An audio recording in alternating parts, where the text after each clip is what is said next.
नमस्कार दोस्तों, स्वागत है आप सभी का आपके अपने YouTube चैनल ज्ञान गंगा में।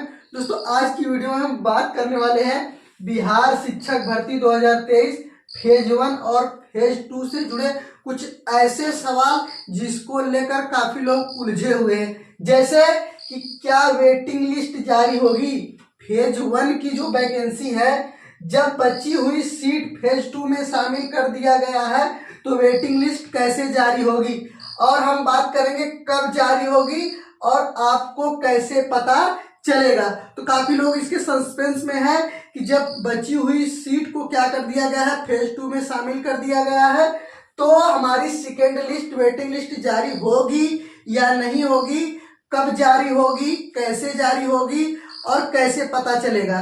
तमाम सवालों को जवाब हम इस वीडियो में देने वाले हैं, तो बने रहिए वीडियो में लास्ट तक और पूरी वीडियो को देखिए। अगर आपको कोई भी सस्पेंस है, कुछ भी नहीं समझ में आ रहा तो आप कमेंट करें, हम आपके हर कमेंट का जवाब देंगे। पहली चीज जो आपकी जो सवाल है, तो पहला तो है क्या वेटिंग लिस्ट जारी होगी।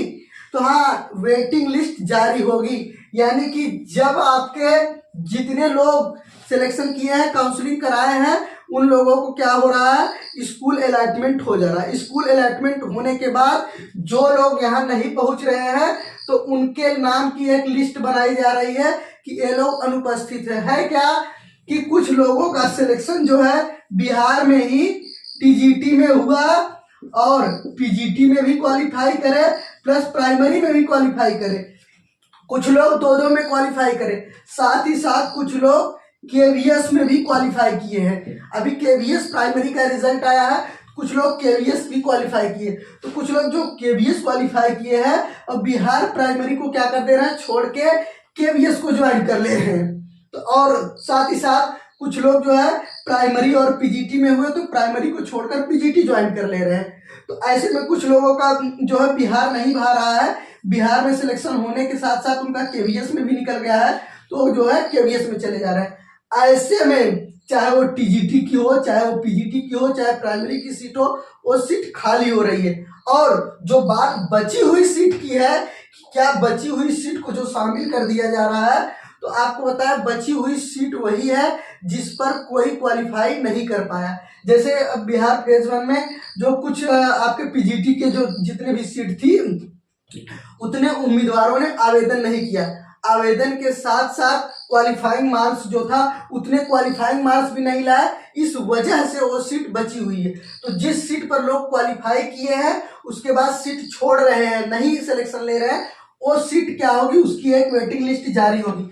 कब जारी होगी, जैसे ही क्या है आपके नवंबर बीत रहा है, जैसे ही सभी लोगों का सिलेक्शन हो रहा है, जो लोग कॉलेज अलॉटमेंट करा रहे हैं, उसके बाद इनकी एक लिस्ट होगी, टीजीटी पीजीटी और पीआईटी की जारी होगी कि इतनी सीट जो है बची रह गई। क्यों? क्योंकि जो है डबल सिलेक्शन और ट्रिपल सिलेक्शन की वजह से सीट खाली होगी। कैसे पता चलेगा? जो बीपीएससी की ऑफिशियल वेबसाइट है वहां पर नोटिफिकेशन जारी किया जाएगा कि यहाँ पर जो है फेज 1 की इतनी सीटें बची हुई है और जो लोग इसके बाद हैं वेटिंग लिस्ट में है, यानी कि इनके बाद जो रोल नंबर है, जैसे कि अगर 170 नंबर पर अगर सिलेक्शन हुआ है और आपका जो है 169 नंबर है, आपका सिलेक्शन नहीं हुआ है, तो ये समझ लो कि आप वेटिंग में है। तो जैसे अब पता कैसे चलेगा? पता इसके ऑफिशियल वेबसाइट से सीधा सीधा उस पर कट ऑफ जारी कर दिया जाएगा कि इतने नंबर और इतने कट ऑफ वाले अब आएंगे।